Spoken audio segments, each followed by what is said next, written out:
ve başka bizning qarindoshlarimiz hammasi hozir o'zlarininki nihoyatda xatarlik asr qolganligini biz hammamiz bilib turyapmiz ve bununla qo'limizdan kelishicha tirishchanlik qilyapmiz. Hozir qadar butun dunyo mush masalaga nihoyat jiddiy qarashga o'tilib ketdi ve nurg'un ishlar elib berilyapti.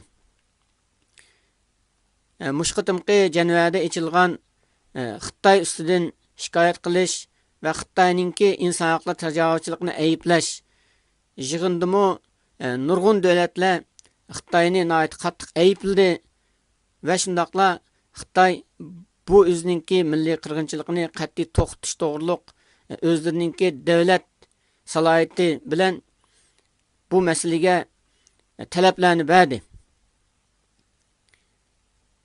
Bu qatam bizninki Amerika elchixonalari oldida elib bormoqchi bo'lgan bu harakatimiz hargizmi Amerikaga qarshi bir harakat emas.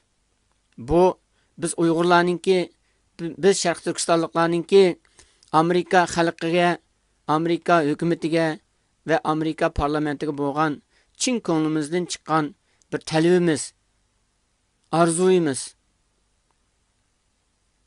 Shunga Amerika elchixonasi oldida elib berilgan bu namoyishga har qanday buzg'unchilik, har qanday Amerikaga qarshi harakat, har qanday Amerikaga qarshi so'z qat'iy bo'lmasligi kerak.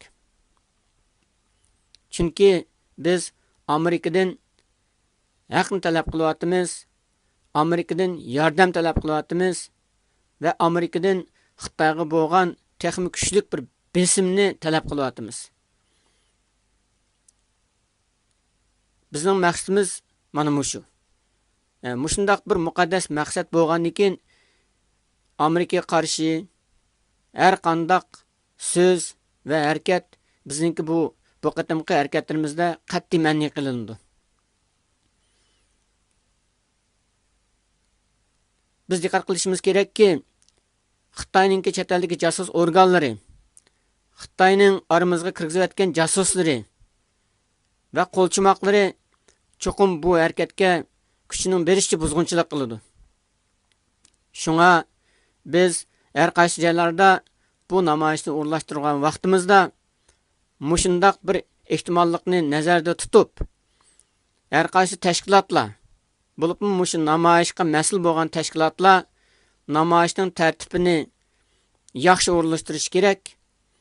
Nihoyat kuchlik holda har qanday buzg'unchilikninki oldini olishga hushyorlik bilan tayyorlikni puxta qilish kerak.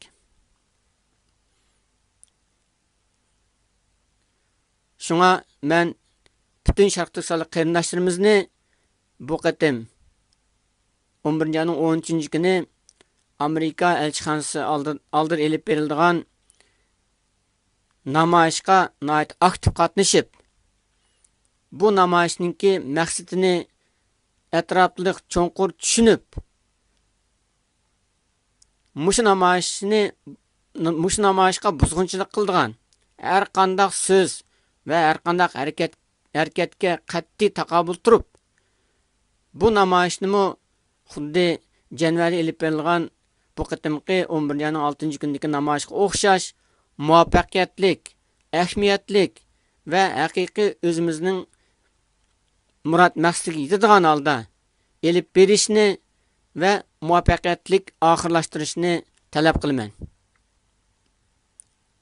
Assalomu alaykum ve rahmatulloh ve barakatuhu. Hammalarga yana bir qatim Yaponiyaning poytaxti Tokiodan o'tliq salom. Anlıqlarga ve köygünlərə chin ko'nglimdan rahmat aytaman. Xo'sh emsa.